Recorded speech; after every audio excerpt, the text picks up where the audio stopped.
그 나눠드린 자료를 교재에 보면 328페이지하고 329페이지 사이에다가 이렇게 껴서 넣어두시기 바랍니다. 붙여서. 예. 나눠드린 자료를 한번 좀 보면 거기 민간임대 등록 여부라고 된 부분이 있죠. 이걸 권리관계란에 적는다는 거 중요해요. 자, 권리관계란 칸에다가 민간임대 등록 여부를 기재한다. 예? 그거 별표해 두시고. 장기 일반 민간임대주택은 8년짜리고요. 공공지원 민간임대주택 요것도 8년짜리고요. 단기 민간임대주택은 이건 4년짜리입니다. 여기서 4번에 보면 권리관계 중에서 위에 나와 있는 등기부 이상은 등기사항 증명서를 확인해 갖고 적고요. 이건 쉬운 거예요. 그 다음에 5번 권리관계 중에서도 민간임대 등록 여부는 5번 보고 있습니다. 지금 대상 물건이 민간임대주택에 관한 특별법에 따라서 등록된 민간임대주택인지 여부를 같은 법제 60조에 따른 임대주택정보체계에 접속해서 확인하거나 이렇게 돼 있죠. 민간임대주택정보체계라는 사이트가 있어요. 그 사이트에 가서 주소를 치면은 그림처럼 뜹니다. 4년짜리인지 8년짜리인지 또 5년짜리도 있어요. 사실 옛날 거는 5년짜리도 있습니다. 지금은 없지만 거기에 어디에 해당하는지를 체크해서 위에다 체크해 주라는 얘기죠. 셋 중에 어디 들어가는지. 아니면 그 확인할 때 임대인에게 확인하여 라고 돼 있죠. 또 뒤에 주인한테 물어볼 수도 있죠. 그러니까 주인한테 물어보거나 아니면 사이트에 들어가서 확인하거나 해가지고 체크 표시해 준다 이 말이에요. 더불어서 그 밑에 줄을 보면 민간임대주택의 경우 이렇게 돼 있죠. 그 경우는 민간임대주택에 관한 특별법에 따른 권리 의무사항을 누구에게 설명해 줘라. 임차인에게 세입자 들어온 사람한테 요거 조금 임대주택이에요. 요게 근데 이게 4년짜리입니다. 8년짜리입니다. 그걸 설명해 주라고요. 그 다음에 또 뭐냐면 권리 의무사항을 또 설명해 주게 돼 있죠. 그 중에 이제 권리보다는 이제 임대인의 의무가 뭐가 있냐면 의무 임대 기간이 8년, 4년이니까 그 기간 동안은 무조건 세를 놔야 됩니다. 그죠? 세를 놓지 않고 그러면 그 민간임대주택 사업자 냈을 때 받았던 그 취득세 면제라든지 재산세 감면 이런 혜택을 뺏어버리요. 그러니까 이건 임대인이 잘 알고 있어야 될 내용이에요. 의무 임대 기간 그거 지켜야 된다는 거. 중간에 세를 놓지 않고 공실로 놔둬도 그것도 의무 위반입니다. 또 뭐가 있냐면 월세 올릴 때 5%를 초과해서 올릴 수 없어요. 주인은 주로 주인하고 관련된 거예요. 그 임차인한테 설명한다고 돼 있긴 하지만 주로 주인과 관련돼 있어요. 주인이 올릴 때 5%를 올릴 수 없다. 올릴 때 올리고 나서 1년 내는 다시 못 올린다 이런 얘기야. 응? 그런 얘기들 밑에 그 박스에 나와 있는 것들이에요.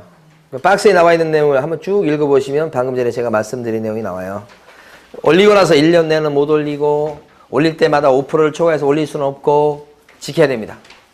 그거 안 지키면 요 주택임대 사업자 주택임대 등록한 거에 대한 혜택을 뺏어요. 꼭 지켜야 된다 이 말이죠. 네. 자, 그거 보시고 그 다음에 이제 빨리 봐야 됩니다. 지금 아까 입지 조건까지 봤죠. 입지 조건. 그 다음에 넘기시면 323페이지 넘기시면 330페이지 관리에 관한 사항이 그 다음에 나옵니다. 관리에 관한 사항 나왔습니까?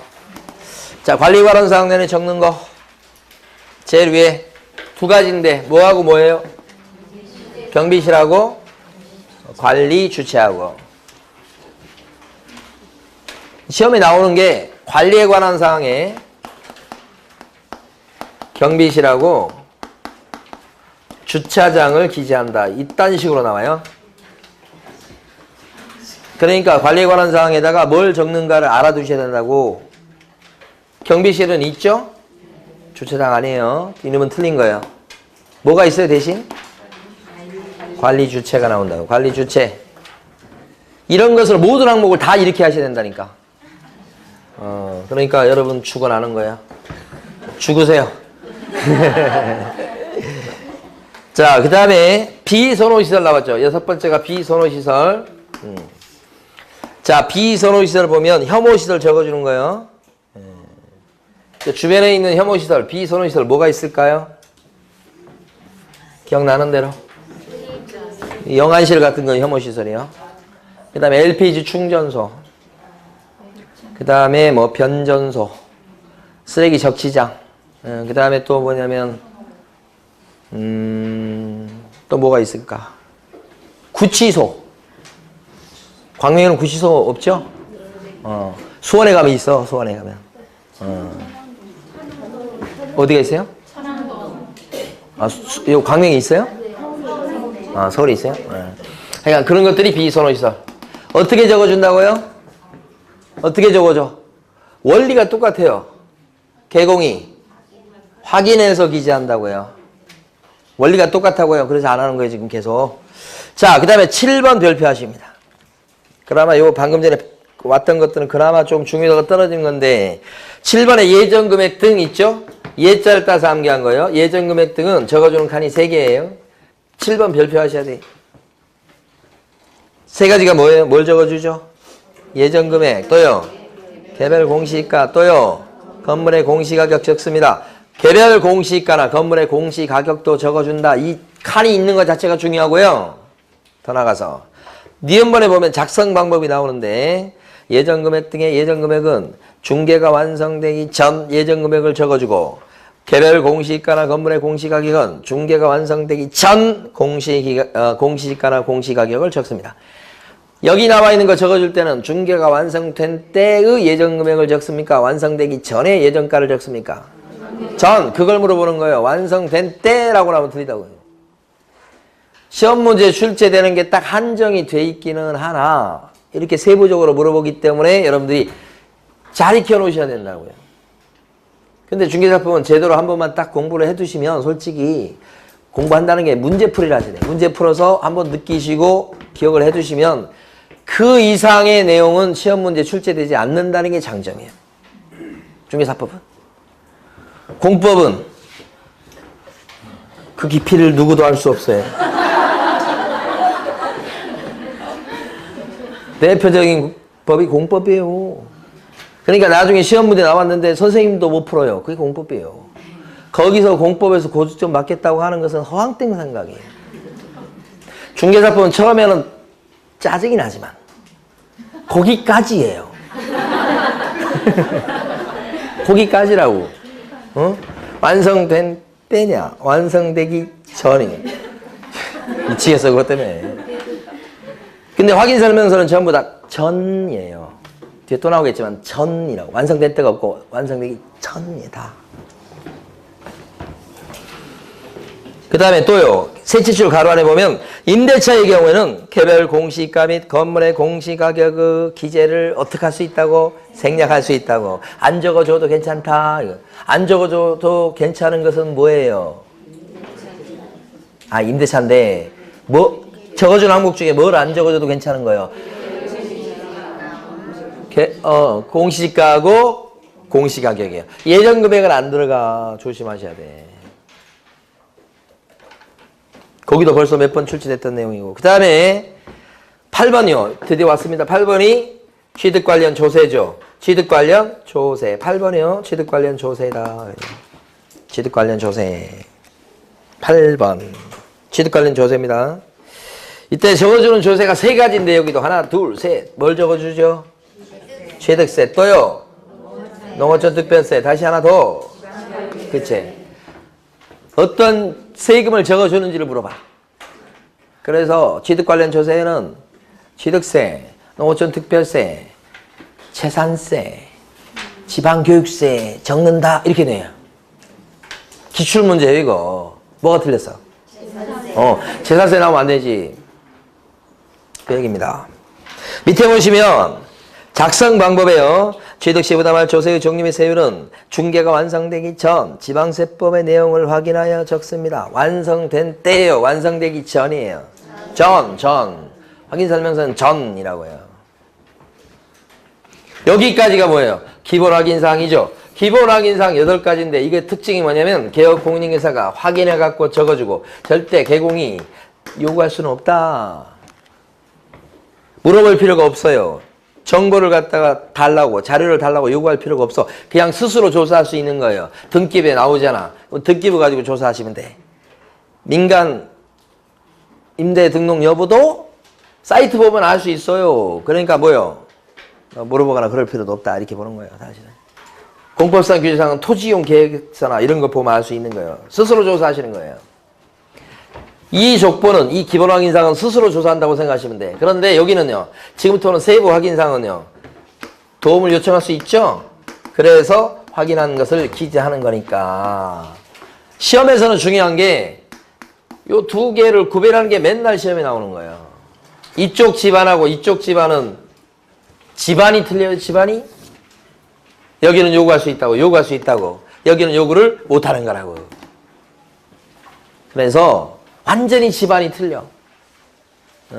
그래서 두 집안. 족보가 틀려, 족보가. 구별하는 게 매년 한 문제예요, 매년. 이거 구별하는 게.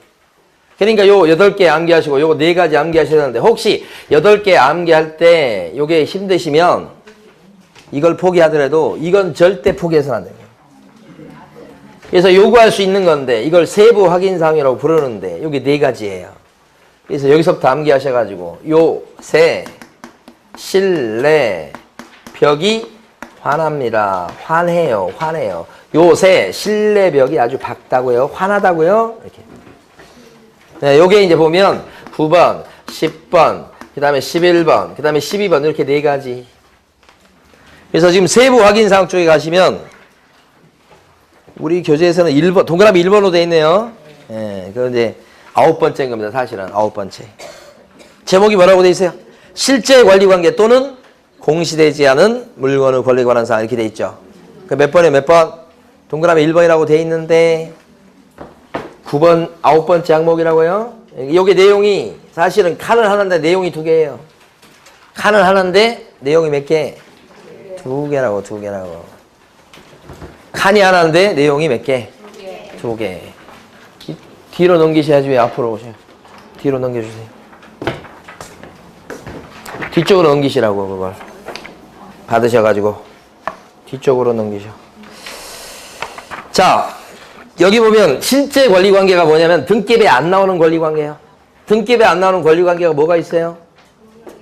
그렇지. 법률기지권이 있고 또요. 임차권. 등기 잘 안 해주죠, 주인들이. 그 다음에 또요. 유치권도 그렇고 또요. 법정지상권도 등기 없이도 권리를 주장할 수 있죠. 등기부에 안 나타났어, 안 나와도 등기부에 안 나오는 권리관계가 뭐냐고 지금 한 거예요, 지금. 이 정도로 나와야죠. 등기부에 안 나오는 권리관계. 이런 것들. 이걸 실제 권리관계란 앞쪽에 적는 거예요. 근데 제목이 하나 더 있죠. 여기 뒤에 뭐라고 돼 있어요? 공시되지 아니한 물건의 권리에 관한 사항이라고 돼 있죠. 뒤에 거. 공시되지 아니한 물건의 권리에 관한 사항. 응. 이건 뭐냐? 뒤에 건 뭐냐? 비싼 물건이에요. 비싼 물건. 마당에 있는 비싼 물건. 집구석에 있는 비싼 물건. 마당에 있는 비싼 물건 뭐예요? 그치? 정원수, 정원석 그런 거. 아니면 마당에 있는 조형 미술품. 이해하기 힘든 조형 미술품. 이해하기 힘들수록 비싸다고 그러더라고. 그 다음에 집 안에 있는 건 뭐예요? 뭐 비싼 거. 집 안에 있는 비싼 거. 등. 비싼 등. 이 비싼 거에 대해서는 서로 자기 걸로 하려고 그런다고, 매도인과 매수인이. 그러니까 누구 걸로 할 건지 교통정리를 해줘야 된다고, 이 칸에서. 고가의 조명 등은 매도인이 수거하기로 한다, 이렇게. 응? 자동 잠금 장치도 뭐 비싼 건 100만 원 가고 뭐 그런 거 있잖아. 그러면 자동 잠금 장치도 매도인이 수거하기로 한다. 그런 거 적어주라고. 어디에다 적어주라고? 실제 권리관계 등. 뒤쪽에. 그죠? 정확히 얘기하면 공시되지 아니한 물건의 소유권에 관한 사항이다. 이런 뜻이죠. 권리가. 누구 거로 할 건지 그거예요. 그러니까 할 게 많아요, 사실은. 그래서 밑에 보시면 동그라미 니은번 작성 방법 보시면 실제 권리관계 또는 공시되지 아니한 물건의 권리에 관한 사항은 매도 또는 임대 의뢰인이 고지한 사항을, 고지라고 지금 남았죠. 고지에다가 동그라미 쳐주셔야 돼. 고지, 가르쳐준 것을 기재한다고. 고지한 사항을 기재합니다. 이렇게. 그러면서 가로 안에 뭐라고 나와요? 법정, 지상권, 또요. 유치권 나오죠. 또요. 임대차 나오죠. 그 옆에 보면 밑에 줄에 보면 조각물, 정원수 이런 거 나오죠. 네, 이런 거 적어준다. 거기 나와 있는 정원수나 조각물이 비싼 물건들 얘기지. 서로 자기 걸 하려고 그럴 거니까 교통정리를 미리 해주라. 안 싸우게 이런 얘기지. 자, 그렇습니다. 여기서 고지란 말은 여기 왜 가르쳐 줄까요? 왜 부동산 사장님한테 고지할까요? 요구해서 고지한다고 그랬죠?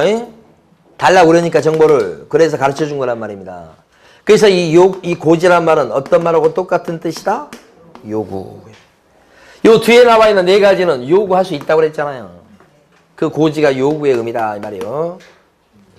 자, 그 다음에 오른쪽 가면 동그라미 2번이 내 외부 시설물의 상태인데 전체 13가지 항목 중에서는 10번째 항목이에요. 10번째. 그죠? 내 외부 시설물의 상태. 여기 적는 건 뭐가 있을까요? 수도, 전기, 가스, 소방. 이게 그냥 연달아 그냥 나와야 돼요. 수도, 전기, 가스, 소방. 그 다음에 또요. 난방, 승강기, 또요. 배수. 이게 내 외부 시설의 상태예요. 수도, 전기, 가스, 소방, 소방이니까 난방, 승강기, 배수, 기타 등등등. 수백 번 암기하세요. 수도, 전기, 가스, 소방, 난방, 승강기, 배수, 기타. 이렇게. 그런데 제일 중요한 거 소방이에요. 소방. 제일 시험에 잘 나오는 거 소방. 그 소방 옆에 보면 뭐가 나와 있어요? 소방 옆에 보면 단도, 경보형, 감지기라고 나오잖아요. 옛날에는 좀 구식인 비상벨이었어요. 비상벨을 없애버리고 뭐로 바꿨어요? 단도, 경보형, 감지기. 단도, 경보형, 감지기. 불났을 때 인식할 수 있게끔 단도, 경보형, 감지기를 어느 칸에 기재하겠어요? 소방이죠, 소방. 더 나가면 뭐예요? 내 외부 시설물의 상태죠? 네, 그래서 수도, 전기, 가스, 소방, 난방, 승강기. 승강기가 여기 들어가 있네요. 주차장 있어요, 없어요? 여기 주차장. 내 외부 시설인데 주차 시설 같은 거 볼 수 있는데 주차장은 여기 아니에요. 여기 있을 것 같은데 없어 이게. 아주 이거 주차장 독특한 놈이에요 이놈. 내 외부 시설 여기 없습니다. 어디에 나와요 주차장? 입지 조건. 주인공이요. 그래서 주인공. 워낙 별난 놈이 돼서 주인공이 되는 거예요. 눈에 확 띄어요. 자, 그러면서 여기서 두 가지. 단도, 경보형, 감지기다 그랬을 때 두 가지가 뭐냐면요. 단도, 경보형, 감지기다 그랬을 때 두 가지가 뭐냐면요. 하나가 오른쪽에 있는 조그만 글씨로 막 써져 있는 것 중에 단도, 경보형, 감지기 돼서 설치 여부, 그 다음에 몇 개 이런 것을 적어준다고 하면서 무슨 얘기냐면 아파트 제외라고 돼 있어요. 아파트는 빠집니다. 아파트 뭐라고요? 제외. 맞는 집으로 나왔지만 틀린 집으로 나올 때가 멀지 않았어요. 아파트 포함해서 그러면 안 되는 거예요. 시험 문제 출제한 사람은 제외란 글자를 보면 포함으로 바꾸고 포함이란 글자가 나오면 제외로 바꾸고 그것밖에 못해요. 또 한 가지가 작년 시험에 나왔던 거예요. 상가 제외예요. 상가도 제외라고. 사실은 확인설명서 2번 양식이 비주거용 건축물에 대한 확인설명서인데 2번 서식이 그렇잖아요. 그런데 거기에는 단독 경보용 감지기가 없어요. 상가는 비상별로 그대로 있어요. 그러니까 주택에만 뭐가 나와요? 단독 경보용 감지기. 확인설명서 1번 양식에만 이게 나온다는 거예요. 근데 그때도 아파트는 빼고, 그죠? 그리고 1번 양식만 나오니까 비주거용 건물인 상가나 공장 이런 것은 제외되죠 또? 확인설명서 2번 서식 그런 데는 안 나오죠 얘가? 작년 시험 문제라고요. 굉장히 어렵게 시험 문제를 냈던 거예요. 결코 쉬운 게 아니라고. 자, 그래서 두 가지. 소방 별표하시고 단독 경보형 감지기 별표하시고 오른쪽에 아파트 제외 별표하시고 그죠? 그 다음에 밑에 작성 방법 보시겠습니다. 어떻게 되어 있냐면 개업공인중개사가 매도 의뢰인 또는 임대 의뢰인에게 자료를 보여서 요구해갖고 확인한 사항을 적는다고 돼 있죠. 요구란 말 왔죠? 요구. 여기는 요구란 말이 오는 거예요. 이쪽 족보는 요구란 말이 꼭 와야 된다고요. 자, 그 다음에 밑에 가시면 11번째가 뭐예요? 벽으로 암기한 거예요. 벽이 뭐예요? 벽면 상태. 또요. 도배 상태 두 개입니다. 벽면 상태 또요. 도배 상태 두 개입니다. 벽면 도배 상태. 벽면 도배 상태. 이건 간단합니다. 벽에 금이 가 있는가 이런 거. 그죠? 누수 부분이 있나 없나 그거 살펴서 적어주는 거죠. 중요한 것은 여기 나와 있는 벽면 도배 상태하고 내 외부 시설물의 상태는 별개 항목인가요? 별개 항목이라고. 내 외부란 말이 있으니까 우리가 잘못 생각하면 내 외부 벽, 밖으로는 벽, 내부로는 뭐 도배 이렇게 생각할 수 있잖아요. 내 외부 시설물의 상태 여기에는 벽면 도배가 하나도 들어가지 않습니다. 벽이 가로놓여 있습니다. 이 둘 간에는 시험 문제가 어떻게 나오냐면 내 외부 시설물 상태에는 수도, 전기, 가스, 소방, 도배, 벽면 이런 거 적습니다. 이렇게 난다니까 그러네. 이거 구별하셔야 된다고. 응? 응? 이걸 구별하자. 걱정돼 죽겠어 지금. 응? 진짜요 진짜. 응? 그 다음에 4번 남았죠. 여기 환경조건란에 적는 거 뭐예요? 환경조건란에 적는 거. 일조량, 또요. 소음, 또요. 진동이야. 일조량, 소음, 진동, 일소진.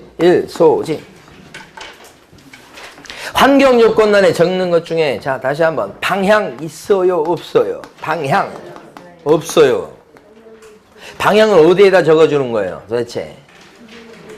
대상 물건 표시란이에요. 표시란. 그죠? 방향에 따라서 일조량이 영향을 받을 거 아니에요 사실은. 그런데도 불구하고 환경 조건에 적어주는 것은 일조량이지 방향이. 아니, 방향은 어디에 적어주고? 대상 물건 표시란. 그 다음에요. 비선호시설은 환경 조건란에 적나요? 비선호시설? 적어요 안 적어요? 안 적어요. 비선호시설 어디 나오는데요? 기본 쪽에 나오잖아요. 입관 B 할 때 여기 비선호시설 나오죠? 비선호시설은 환경요건이 아니에요. 옛날에는 요 비선호시설이 여기 환경요건에 들어가 있었어요. 그래서 그 당시에는 일소, 진, 비 이렇게 함기했었어요. 근데 B가 독립했어. 저쪽으로 가서 딴 집으로. 족보가 틀려요. 비선호시설은 둘러보면 알 수 있고 요구할 필요가 없는 거예요. 응? 옆에 있는 해모시설은 둘러보면 알 수 있는 거고 뭐 물어보거나 자료를 요구할 필요가 없다고. 그런데 여기 나와 있는 일조량이나 소음이나 진동은요 물어봐야 된다고. 스스로 조사하기 힘든 거잖아요. 조사하려면 며칠씩 살아봐야 되고 막 이런 거잖아요. 응? 그래서 일소진 진동도 있죠 끝에. 네. 넘어가시고 자 여기까지가 이제 세부 확인사항이에요. 자 다시 또 질문 드립니다. 내 외부 시설물의 칸에는 내 외부 시설물의 사항란에는 하면서 수도, 전기, 가스, 소방, 내진, 승강기 이런 걸 적습니다. 맞아요 틀려요? 다시는 절대 못해. 그래서 그래도 한번 기억나는 대로 다시 해보면 내 외부 시설물의 사항란에는 수도, 전기, 가스, 소방, 내진, 승강기, 배수 이렇게 하면 내진 설계와 관련해가지고 여기 있을 법도 해요. 아니라고 그랬잖아요. 그래서 중요하다고 그랬잖아. 내진은 어디에 적어? 대상 물건 표시란에 적는다고요. 출제될 게 무궁무진합니다. 어렵다고. 예? 자, 그 다음에 이제 마지막 13번째가 뭐예요? 빨리 끝내야 돼, 이제. 13번째가 뭐예요? 13번째가 중개보수? 중개보수에 중개보수. 그렇죠? 자, 중개보수 등 이렇게 돼 있고. 빨리 갑니다. 중개보수 등 이렇게 돼 있고. 중개보수 등 이렇게 돼 있죠. 지금 332페이지.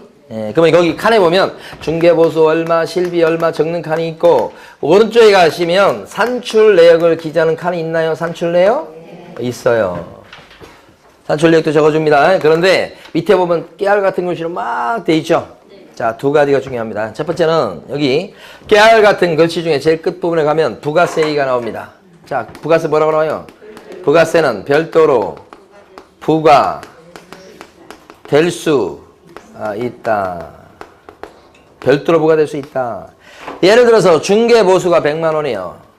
그런데 일반 과세 사업자로 사업자 등록을 낸 부동산 사장님은 자, 부가세 10만 원을 10%죠. 요걸 따로 별도로 받을 수도 있다 이 말이에요.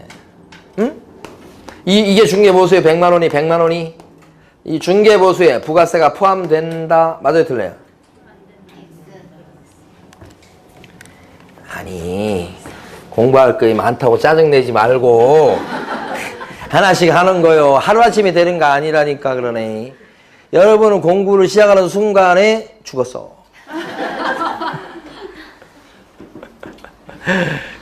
시험 끝나고 나면 아마 몸에 살이가 막 많이 생길 거예요. 자, 일반 과세 사업자다 그러면 이 사람은 중개보수를 갖다가 부동산 사장님요. 세무서에 일반 과세 사업자로 사업자를 냈어. 그러면 중개보수 100만 원이면 100만 원 받죠? 네. 그래 놓고 별도로 부가세, 부가가치세요. 10만 원을 또 받을 수 있어. 이 사람은. 그런데 간이과세 사업자로 사업자를 내놨죠? 그러면 중개보수 100만 원 딱 받고 이건 못 받아요. 그러면 이때 요 100만 원에는 부가세가 포함된 걸로 본다 이 말이에요. 응? 부가세가 포함돼서 받는 사람은 누구? 간이과세 사업자. 별도로 받는 사람은 누구? 일반. 그러면 두 종류가 다 있는데 여기 뭐라고 써놨다고요? 부가세는 별도로 부과될 수 있다. 그러면 틀리게 내는 방법이 두 가지예요. 중개보수에는 부가세가 포함된다. 포함된다. 틀렸지? 뭐 때문에? 요것도 있으니까. 그죠? 자, 중개보수와는 별도로 부가세가 부과된다. 중개보수와는 별도로 부가세가 부과된다. X. 별도로 부과된다. 그래버리면 이것도 있지만 이것도 있잖아. 포함되는 것도 있잖아. 아니 이런 내용을 우리가 지금 한두 번 하는 게 아니잖아. 선택사항이라고 그랬잖아요. 이런 경우도 있고 이런 경우도 있다는 거 되게 많이 말씀드렸어. 이것도 있고 이것도 있으면 경우의 수가. 그러면 시험 문제 출제를 어떻게 한다고 그래서? A 또는 B다 그러면 A여야 된다. 아니면 B여야 된다. 이렇게 출제한다고 그랬잖아. 그래서 출제했던 거요. 간이라는 얘기는 안 해서 그렇지. 중개보수에는 부가세가 포함된다. X잖아, X. 이거 있으니까. 그렇게 두 번 냈어요, 그렇게. 그나마 쉬운 걸로 낸 거예요.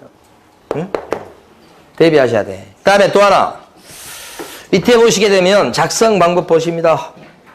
중개보수 및 실비는 개업공인인사와 의뢰인이 협의해서 결정한 금액을 적대. 중개보수는 무엇을 기준으로 계산한다고요? 거래 예정 금액. 자, 중개보수 계산할 때 거래 예정 금액을 기준으로 해가지고 곱하기 요율 이렇게 해가지고 계산한다는 뜻입니다. 무슨 금액을 기준으로 한다고요? 예정 금액. 거래 금액 아니죠? 실제 거래 금액도 아니죠? 무슨 금액 기준으로 해서 계산한다고요? 예정 금액이요. 만약에 10억에 팔아주십시오. 10억. 그런데 막상 계약서 쓸 때는 9억 5천에 도장 찍었어요. 그러면 복비 계산할 때는 요 10억에 팔아주시오. 10억에다가 요율을 곱해요. 아니면 9억 5천에다가 요율을 곱하는 거예요. 정신이 있는 거요? 이게 지금 10억에 지금 나왔는데 실제 도장 찍은 건 9억 5천에 도장 찍었으면 복비 받을 때 여기 나온 금액에다가 요율 곱해서 계산해요? 그 정신 나간 거 아니에요 지금? 정신 나갔어요 지금. 법은 정신 나갔다고 지금. 여기다가 기준해서 계산한다고 그러잖아요 지금 얘는. 현실은 이거예요 이거. 이게 맞는 거예요 어떻게 보면. 그런데 이렇게 돼 있어요. 그러면 법이 좀 양식이 좀 이상하다 싶으면 출제를 안 해야 될 거 아니에요? 출제를 해 또. 이렇게 출제해서 이렇게. 기가 막힌 거예요 세상은. 실제 거래 금액을 기준으로 계산합니다. X예요 X. 이런 게 세상에 꽤 많겠죠? 살다 보니까 많더라고. 갑자기 노래가 생각이 안 나서. 어둠은 진실을 이길 수 없다 그런 노래 있죠? 없어요? 저 되게 많이 듣는데 그 노래. 그거 들으면 그냥 막 눈물이 나오려고 그래요. 어둠은 뭐 빛을 이길 수 없다. 참. 세월호 때 나왔던 노래잖아요. 근데 어둠이 빛을 이기는 경우가 대부분입니다. 그걸 보면서 그렇다니까요? 이런 게 한두 개가 아니에요. 자, 근데 시험 보실 때는 어떻게 아셔야 돼? 이를 악물어 해야 돼. 어떻게? 진실을 얘기하면 안 돼. 이를 악물고 뭐는 예정 금액을 기준으로 계산한다. 이렇게 하셔야 돼. 시험 볼 때는 진실 얘기하면 안 돼. 예정 금액을. 그 다음에 됐어 이제. 문제 나눠지는 문제 1번 아까 몇 번이요? 풀어보세요. 몇 번인가? 5번 풀어보세요. 5번. 4번 안 했습니까? 4번 풀어보세요. 4번.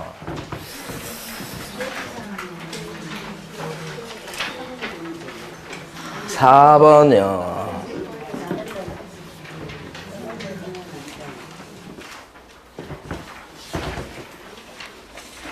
자, 4번의 기억번은 주차장하고 지금 교육시설이잖아요.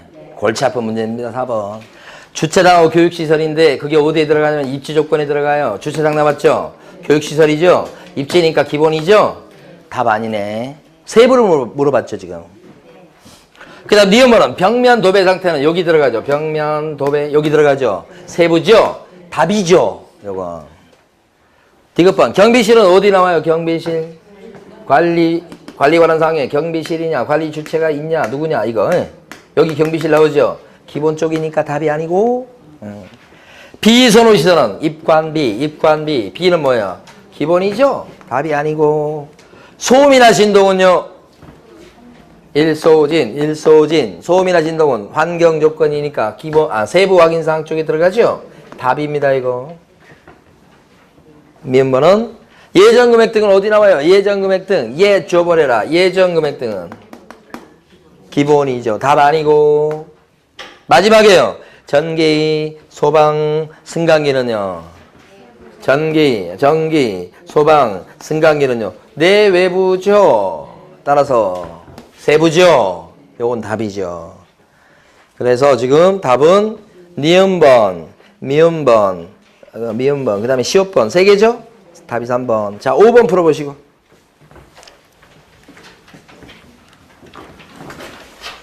자, 1번은 대상 물건 표시란에 위반 건축물 여부를 기재하는 칸이 있는 건 사실입니다. 근데 이거 적어줄 때는 뭘 보고 적어주는 거예요? 건축물 대장을 확인해 갖고 적어주는 거 맞죠? 2번 지문이 환경 조건란에 적는 것은 일소진만 들어갑니다. 비선호시설 빠지죠 이제는? 2번이 틀린 겁니다. 3번은요.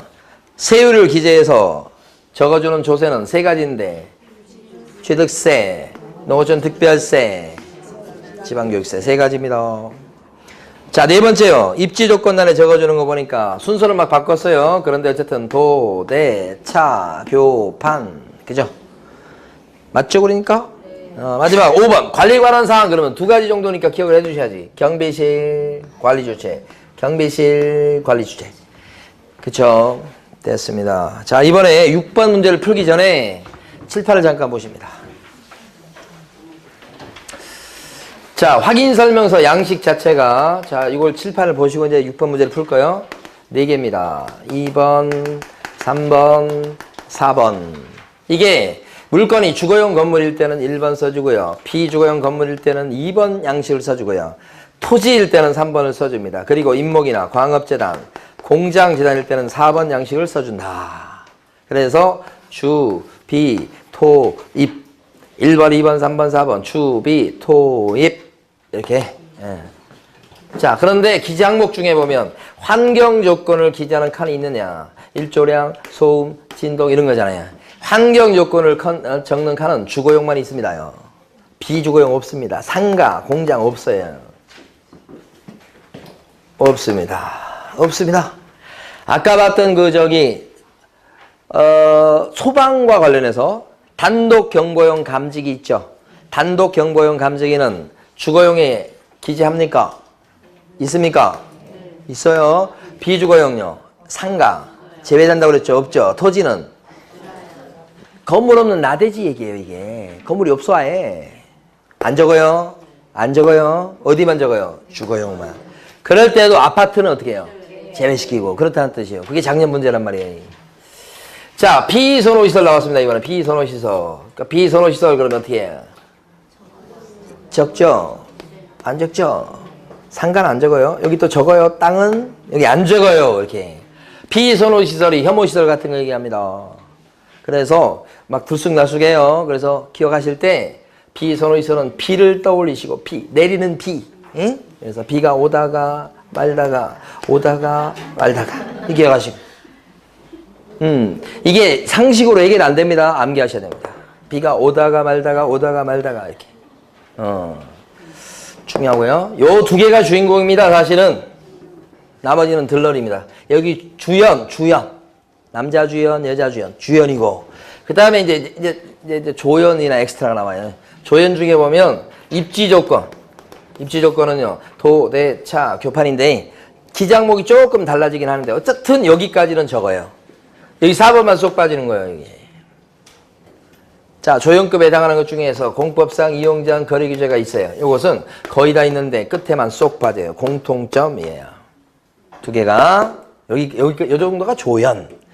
그 다음에 이제 엑스트라들이 있습니다. 왔다 갔다 하는 엑스트라. 내외부 시설물의 상태, 벽, 도배 상태, 건물의 관리에 관한 사항. 요 세 가지는 건축물과 관련돼 있어요. 건축물. 우리가 지금 현실적으로는 확인설명서 1번 양식만 공부를 했단 말입니다. 근데 확인설명서 2번, 3번, 4번 양식도 있는데 따로 공부하지 않고 1번 서식과 관련해서 기재 항목에서 어떤 차이가 있는가 요렇게만 정리해버리게 돼요. 그래서 여기 보면 내외부 시설물의 상태 등 요 세 가지는 건물이 있을 때 적어주니까 주거용 건축물에 대한 확인설명서예요. 요것은 비주거용 건축물에 대한 확인설명서니까 동그라미예요. 근데 토지는 아까 뭐라고 그랬습니까? 나대지라고 그랬죠? 없어요. 입광공은요. 인목만 생각하셔야 됩니다. 상식으로 생각하시면 절대 안 됩니다. 공장 이거 떠올리시면 절대 안 돼. X입니다. X.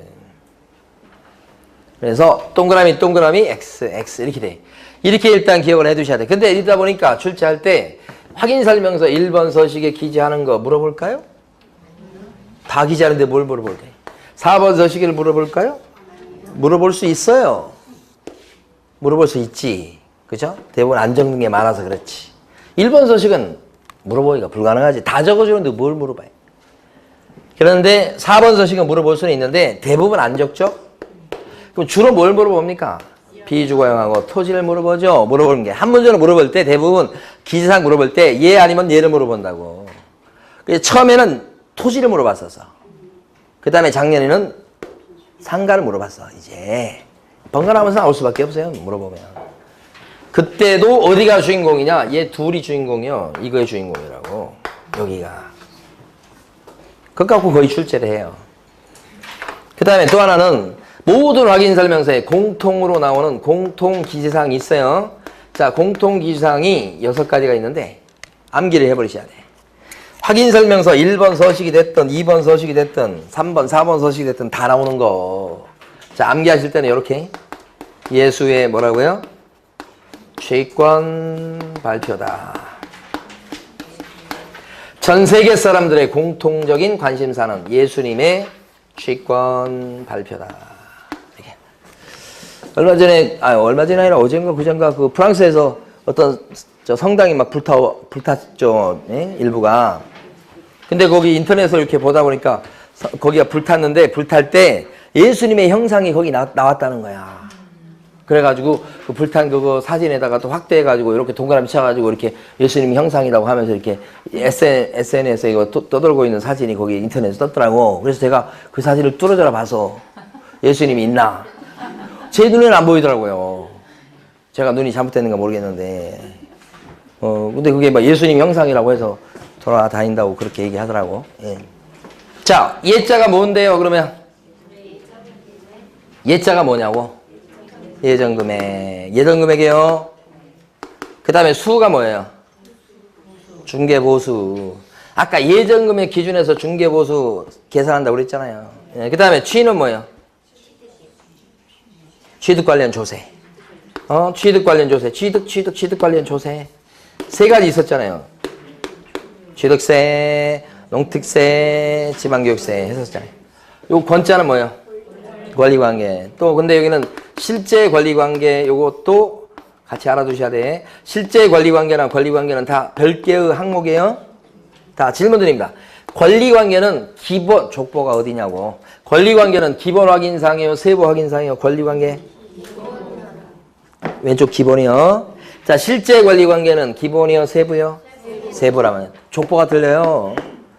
같은 항목이 아니에요. 근데 공통기사항은 둘 다 들어가요. 그래서 6개라고 보는 거예요. 이거 별도로 봐서. 암기할 때는 이거 빼고 그냥 권리관계니까 이렇게 권자 이렇게 암기했습니다만 이거 있다는 거 꼭 기억하시고. 별개입니다. 별개. 표자가 뭐예요? 대상물관의 표시. 자, 그런 상태에서 6번을 풀어보십니다.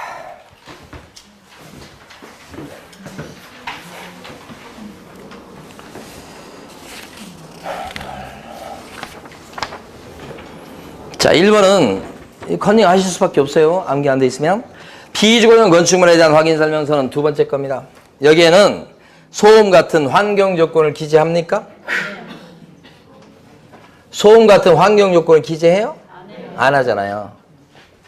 안 한다고 했으니까 맞죠? 2번 입광고 확인 설명서 서식에는 입지 조건에 관한 사항을 기재합니까? 여기에는 입지 조건 기재합니까? 안 적어요. 기재하지 않는다고 돼 있죠. 그 다음에 3번 비주거용 건축물에 대한 서식에는 비선호 시설이 있는지 여부를 표시해야 된다. 비주거용 건축물은 몇 번 서식이에요? 2번 주비 도 if부터 암기하세요. 비주거용 건축물이다 했을 때 비선호 시설 적어요, 안 적어요? 안 적습니다. 이게 상가나 공장일 텐데 비선호 시설 그러면 그런 것은 큰 의미가 없다고 보는 것 같습니다. 진짜 의미가 없는지는 모르겠으나 어쨌든 이거 안 적습니다. 이걸 상식으로 해결하려면 절대 안 됩니다. 그냥 암기하셔야 돼. 받아들여야 돼. 그냥 숙명으로 받아들여야 돼. 그 다음에 3번 틀렸어요. 그래서 3번 맞았어요. 틀렸어요. 틀린 거예요. 그 다음에 4번 토지에 대한 확인 설명서에는 대상 1km 대상 토지 1km 이내에 비선호 시설 존재 의무를 기재한다. 땅에 대해서는 적습니까? 비선호 시설 적습니다요. 적잖아요. 적잖아요. 5번 비주거용 건축물에 대한 확인 설명서 서식에는 비주거용은 또 두 번째 거잖아요. 거기에는 벽면 상태, 전기, 소방 등의 시설물 상태에 관한 사항을 적습니까? 적죠, 적죠.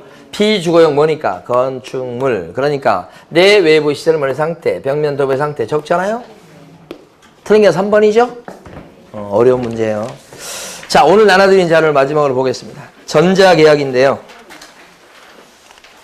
자, 여러분이 나중에 이제 그 구입을 하실 그 뭐죠? 요약집에 있는 내용이에요. 있는 내용 중에서 일부를 갖다가 복사를 떴는데 지금 단계에서는 그 151페이지 보세요. 151페이지 보시면 전자계약의 준비사항이라고 돼 있죠? 전자계약의 흐름을 먼저 알아두셔야 돼. 그걸 갖다가 간단히 설명드릴 거예요. 아니 교재 말고 지금 나눠드린 거에 150페이지요. 무슨 소리예요 지금. 나눠드린 거에 151페이지 보시고 요 자리 볼 거예요. 우리 기본서에 요 내용이 없어요. 151페이지 보면 전자계약에 관련해서 준비사항 이렇게 돼 있죠. 그거 보십니다. 자, 칠판 설명드릴 텐데 이렇게 됩니다. 일단은 준비를 먼저 하고요. 준비. 누가 준비하냐면 요거 이제 손님이랑 부동산님이 다 준비하는 거예요. 자, 준비가 있고 그 다음에 큰 순서는 계약서 작성입니다. 그 다음에 여기서 손님이 전자서명을 합니다. 전자서명. 그 다음에 부동산 사장님도 전자서명을 합니다. 끝이에요. 자, 준비요. 준비하고 그 다음에는 뭐 한다고요? 계약서를 써요. 누가 계약서를 쓸까요? 개공이 써요. 그리고 나서 이제 여기서 전자계약이라고 하는 건 뭔지 아시죠? 종이로 된 거 말고 화면으로 보면서 계약하는 거예요. 그러면 이제 개공이 쓰면 거기 들어와서 그 사이트에 들어와서 의뢰인이 뭐 한다고요? 도장 찍어줘요. 그리고 나서 이제 최종적으로 누가 도장 찍어요? 개공이 도장 찍습니다. 그러면 끝납니다. 단계가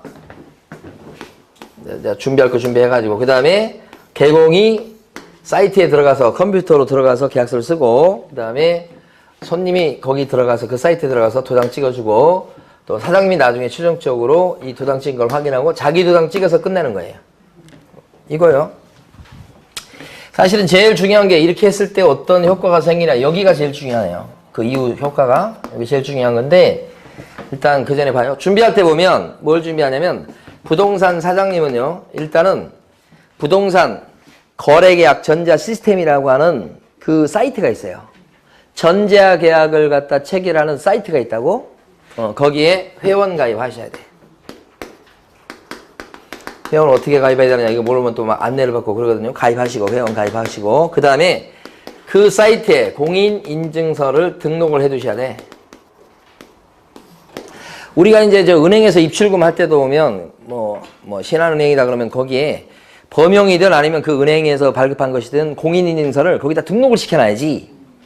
그때 계좌 이체할 때 그 인증서를 갖다가 비밀번호 치고서 이제 이체를 시키는 거 아니에요? 그 거기다 등록이 돼 있어야지. 그 금융기관에. 네. 그렇듯이 그 사이트에 공인인증서가 등록이 돼 있어야 돼. 누가? 사장님이. 그리고 휴대폰. 인증 절차가 필요해요. 그러니까 휴대폰 딱 준비하셔야지. 그리고 이제 손님 입장에서 봤을 때 준비할 건 뭐냐. 손님은 이제 신분증 하고요. 그 다음에 휴대폰 준비하시면 돼요. 휴대폰.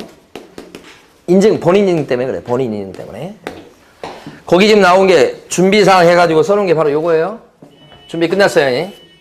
자, 그러면 어떻게 하냐. 자, 보세요. 거기 있는 거, 거기 나와 있는 내용을 넘기시고. 152페이지 넘기시면 돼. 거기 나와 있는 이해하려면 어려워요. 칠판을 기억하셔야 돼. 부동산 사장님은 요 사이트에, 회원으로 가입되어 있는 사이트에 들어가셔야 돼. 이게 뭐냐면 컴퓨터예요, 컴퓨터. 컴퓨터에 그 사이트에 들어가셔가지고 화면을 열어야 돼. 아까 회원 가입돼 있죠? 공인인증서 등록된 상태에서 그 사이트에 들어간다고. 뭐로 들어가요? 컴퓨터로 들어가요.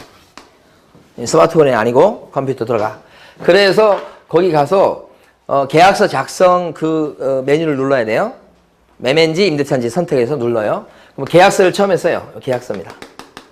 근데 이 계약서는 이제 종이가 아니고 이렇게 화면에 보이는 거겠죠? 그러면 여기다 이제 계약금 얼마, 중도금 얼마 이런 식으로 해서 계약서를 쭉 적겠죠? 그래서 계약 조건, 특약사항도 적고요. 화면상으로 적어요. 그리고 나서 이제 저장을 시켜요. 그리고 다음으로 넘어가는데, 다음 넘어가면 뭐가 나오냐면, 방금 전에 우리가 봤던 기본 확인사항이라는 게 떠요. 그 기본 확인사항이 뭐냐면, 확인 설명서를 적어주는 걸로 넘어가요. 계약서 적죠? 그때 확인 설명서를 같이 적게 돼 있어요. 그래서 기본 확인사항이 뜨고, 요거 다 쓰면 다음으로 또 넘기면 세부 확인사항 그 화면이 떠요. 다 적죠? 이제 아까 네 가지? 요새 실내 벽이 환해요. 거기 칸을 적어주는 거야. 소음, 없음 이렇게 적어주는 거 있잖아요. 체크하고. 그거 다음으로 넘기면 중개 보수 이게 떠요.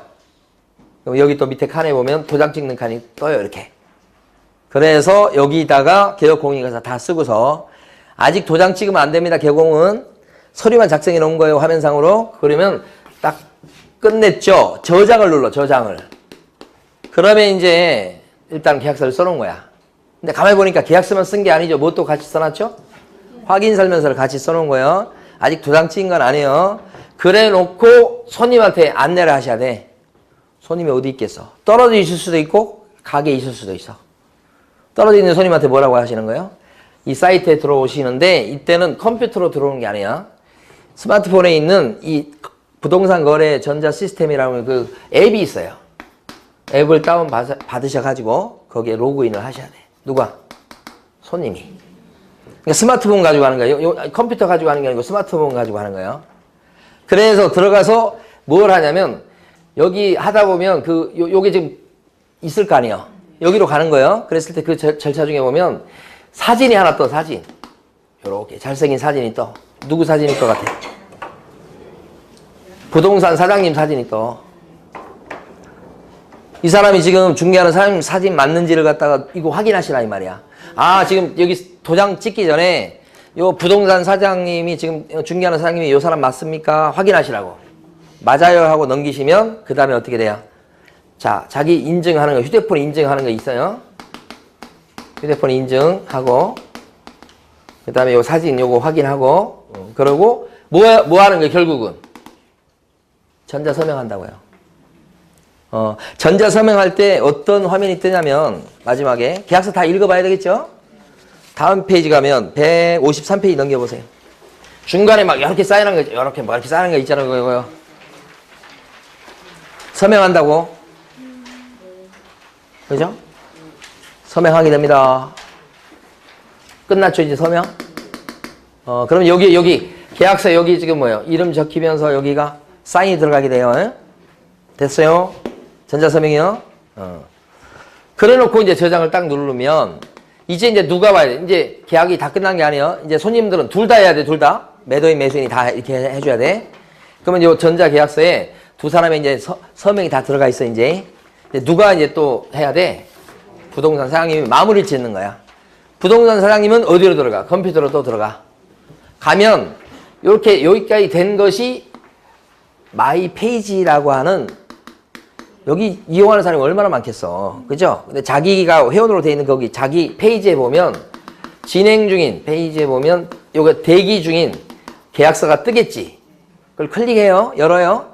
그럼 벌써 자기가 써놓은 거에다가 여기 도장 전자 서명된 게 나오겠지. 거기다 이제 자기가 최종적으로 뭐 해야 돼? 자기 휴대폰 인증해가지고 전자 서명을 여기 또 하는 거라. 전자 서명을 딱 하게 되면 이제 끝나는 거야. 뭐 그렇게 복잡하진 않아. 끝나는데 그때 이제 뭐가 있냐면 거기 밑에 153페이지 밑에 그림 보세요.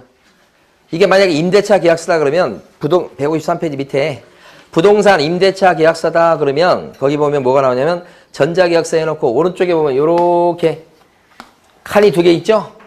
여기 서명을 딱 하는 순간에 요런 그림이 떠요.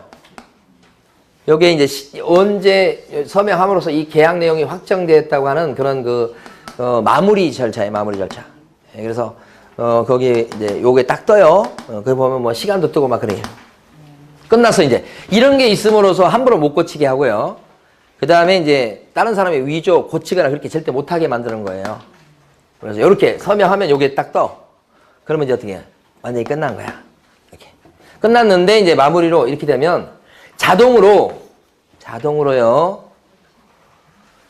요 전자계약서를 공인전자문서센터에 이거 저장 눌렀죠?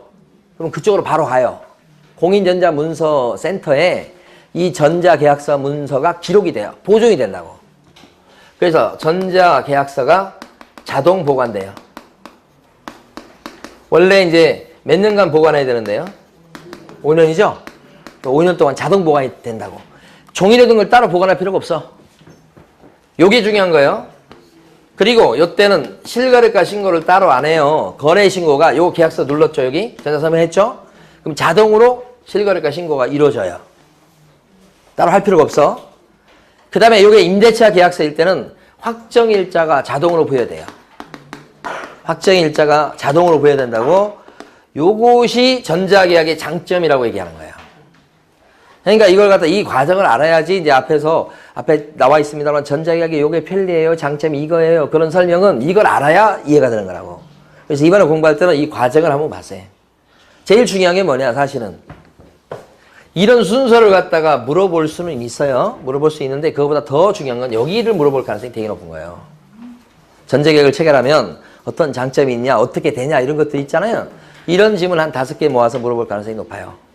그래서 일단 순서는 이렇게 되는데 여기가 제일 중요하다. 이렇게 알아두시면 돼요. 한 번 늦으셨죠, 이제. 근데 5, 6월달에 가면 요약식 갖고 할 때는 이거보다 조금 더 자세하게 앞에서 설명을 드리도록 할 것입니다. 올해 봤을 때 전자계약은 한 문제 나올 것 같아요. 시험 들어갔으니까. 자, 오늘 수업 여기까지 하도록 하겠습니다.